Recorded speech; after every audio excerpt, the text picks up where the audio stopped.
All right, welcome back to another After Dark, everyone. Hope y'all are having a good night so far. Hope you guys had a good day. So we have a glutton for punishment in the comments section here. You know, you're gonna know who you are in just a second here. You sent me this link, so you know what's gonna happen when you send me a link like this. And we have a Portland Trailblazers fan out there that sent me a link to a Johnny Arnett video that's titled "When Michael Jordan Made the Blazers Regret Everything." And I don't know, this is going to be a little fun for me because we're not talking about the 93 finals for a damn change. We're going to talk about him destroying and ripping the hearts out of a different city for a change. So let's check out the 92. I assume this video is going to be about the 92 finals. And, you know, I always have a lot to say about the 92 finals because I'll never really understand what Rick Adelman was trying to accomplish here in all of his moves. But we'll get to that, I'm sure, as the video goes along. Anyways, as I always do, I'm going to link the original video from Johnny Arnett down below in the description, like I do every video. If you haven't checked out Johnny's channel, I highly recommend it. If you're not convinced yet, watch the video and then, you know, we'll see if you're convinced by then. Anyways, in that, down there, you're also going to see a list of channel members, which I really appreciate you all, you guys. Thank you to new channel members, too. We got Robin here, Justin, Biffs, Toby. You guys just came on board, and I appreciate you all. Oh, boy. All right. I think I'm ready for this. You guys ready? Let's do it. Like the vid. I'd appreciate it. Let's go. And I'm not even going to be sarcastic this time. This is literally my favorite YouTube basketball intro. I always clown around, but that's solid. Michael Jeffrey Jordan. In the eyes of most people, he's the greatest basketball player who's ever lived. Yes, sir. And then there's the Portland Trailblazers, one of the most cursed and unfortunate franchises of league history. If you're a hardcore basketball fan, then you probably know where I'm going with this. But if you're not, then you're probably thinking, what in the world do these two things have to do with one another? Oh, because they didn't draft I'll them. explain that in detail, but first, let's travel back in time all the way back to 1984. I know where you're going. Pick up our story. It's early June of 1984. Oh, man, he's gonna make it even worse for you, for you Portland fans. He's gonna show you that. Yeah, never mind. Let's let it play out. This is so much worse, man. Michael Jackson is sitting atop of the music charts. Ghostbusters is dominating the domestic box office, and Larry Bird and the Boston Celtics are preparing their title defense. Okay, I've always wanted to ask this question. Sorry for pausing, but not sorry. What was going on with MJs at that time? We had Magic Johnson. Well, okay, I guess that doesn't count because his real name's Irvin. But, all right, never mind. I was going to say we had Magic, we had Michael Jordan, we had Michael Jackson. But was it more so just the dominance of the three Mikes? Mike Tyson, Michael Jordan, and then Michael Jackson? Because at the time, they were all on top of their game. It seemed as if it was just another regular week in the United States. But especially in the world of basketball, something significant was about to happen that would shift the course of the future for the sport. In New York, on the night of June 19th, NBA general managers were preparing for the NBA draft. Many highly anticipated prospects would be selected on this evening. The Houston Rockets had the first overall pick, but the selection was hardly in question, as basically everyone was anticipating the selection of the Nigerian 7-footer Akeem Olajuwon. Yep. But after that is where things were expected to get really interesting. The Portland the timing of this is really cool because we just did that reaction to the '84 draft, and this right along those lines. So it's kind of like a continuation of a plot line over here. Trailblazers were slated to select the second overall pick, while the Chicago Bulls were in line to pick third. Available for Portland to select was the dynamic 6'6" shooting guard out of North Carolina, Michael Jordan, who was the ACC Player of the Year and the consensus National Player of the Year. Also available on the draft board was the 7-foot 1-inch center Sam Bowie from the University of Kentucky. Now, Michael Jordan was certainly the more proven collegiate star, as his list of accolades far exceeded the Kentucky big man.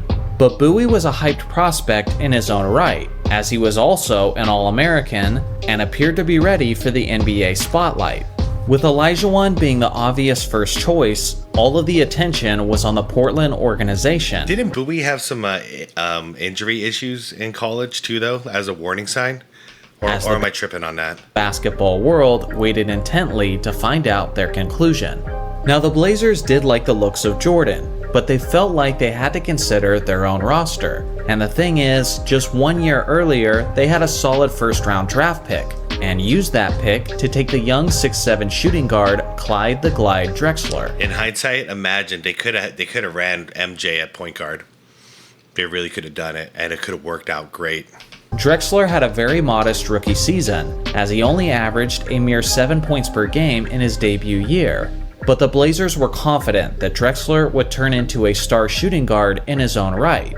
Then, the Portland management had to consider the state of the NBA at the time. The common belief among basketball minds of that era is that in order to build a championship dynasty, you need an all-time great big man to build around. Yep. Throughout most of NBA history leading up to the 1984 draft, this appeared to be the case. In the 1950s, the 6'10" George Mikan led his Lakers to win numerous championships. In the 60s, the 6'10" Bill Russell and the 7'1" Wilt Chamberlain did basically all of the winning in that decade. And then, in recent history, the Lakers were winning championships with the 7'2" Kareem Abdul-Jabbar in the paint, and the Boston Celtics had won championships with their twin tower tandem of Kevin McHale and Robert Parrish. Conventional wisdom of the time was telling the Blazers management that they needed a big man in order to succeed. And it's crazy to think that the Bulls, I mean, I get it, they prioritized building a team around Michael Jordan, a shooting guard, but they never in his tenure did they get a really, really solid, good center, you know? Forget about like great, but I mean, for the successful years, he had Bill Cartwright and then Luke Longley. It's unbelievable, but I mean, it just goes to prove like what Johnny's setting up here. Jordan basically changed the entire narrative with that because, yeah, you used to not be able to win without a great big man. Then Jordan came in, and it's like we don't even have like a good big man at this point. And I know like a lot of you get mad at what I say about Bill Cartwright, dude. By the time he was playing on the Bulls, he was not Knicks Bill Cartwright anymore. You know what I mean? I'm not talking trash about him. I'm just saying what he was to the Chicago Bulls was a very minor role. And Luke Longley, sorry, man. I've seen him play. I've seen him play too much. He's not a great center. So Jordan completely blew up that narrative. But it still blows my mind how they were never able to get him one solid center in all those years with the Bulls. Some of that belief even came from their own personal experience. You see, at the time, Jack Ramsey was the head coach of the Portland Trail Blazers, and just 7 years earlier, Ramsey won the NBA championship with a big man under his leadership, which was the all-time great center, Bill Walton. And now, with Walton long gone from the Portland roster, Ramsey was intrigued by the idea of recreating that championship roster, but with Sam Bowie in the paint instead. I mean, it makes sense. Leading up to the draft, even to this day, I'll never argue with a good 1-2 punch. Somebody, a solid guard and a solid center. Let's go. Let's build the team around these two. Ramsey was asked about the possibility of them taking the sensational Michael Jordan with the second pick, and this is what the Portland coach had to say. "We haven't made a decision, but it is likely that we will take someone else. That isn't to say that we don't like Michael Jordan. You won't find anybody saying that. It's just that we more desperately need a center." Yeah. Fast forward a bit, and now the Blazers are on the clock. And as expected, they selected based on position instead of talent, and acquired Sam Bowie with the second pick overall. And that meant that the young phenom, Michael Jordan, fell right on the lap of the Chicago Bulls, as they selected him with the third overall pick. At this point, there was nothing left to contemplate. The course of the future had now been set in stone, and all the basketball community had to do was just watch. Am I tripping? Or does he look like Ben Simmons? Like facial feature wise? And see how it all played out. Less than 2 months later, the 1984 Olympic Games were taking place in Los Angeles, California, and leading Team USA was the newly acquired shooting guard of the Chicago Bulls, Michael Jordan. With other former collegiate stars on the roster like Patrick Ewing, Chris Mullin, and Alvin Robertson, Jordan led the country to an undefeated record and an Olympic gold medal. The irony, I just did a reaction of this as well. Okay. While being easily the team's leading scorer throughout the games. Bang! You've got to wonder at this point, did the Blazers organization knew they blew it? Possibly, but they still had to see how things panned out in the actual NBA for both Bowie and Jordan. 2 months after the Olympics took place, the NBA regular season was set to begin. The Blazers opener was against the Kansas City Kings, and the Bulls opener was against the Washington Bullets. Okay. In Bowie's debut game, he scored just 4 points on a 1 of 5 shooting in 23 minutes of action, while Jordan's debut game resulted in 16 points on 5 of 16 shooting in 40 minutes of action. Damn, 5 of 16. But yeah, I mean, first game, 40 minutes. That's crazy for a rookie's first game in. By the way, since that 3-6-9 thing, I can never see this other than Bulls. You know, that video messed me up. Jordan went from the Bulls to the Bulls. At this point, it was still too early to draw any massive conclusions. But from this point on, things were not getting any better for Bowie. About 3 weeks later, Michael Jordan scored his first 40-point game of his career against the San Antonio Spurs, as MJ dropped 45 points, 10 rebounds, 4 assists, 3 steals, and 2 blocks on 6%. Jeez. His 9th pro game ever. Are you kidding me, man? 45, 10, 4. I mean, freaking MJ. 67% shooting. On that same evening against the Dallas Mavericks, Sam Bowie had 0 points on 0 of 1 shooting and 20 minutes of action. Ouch. By Thanksgiving week, Sam Bowie didn't have a single game where he scored more than 16 points, while Michael Jordan didn't have a single game where he scored less than 16 points.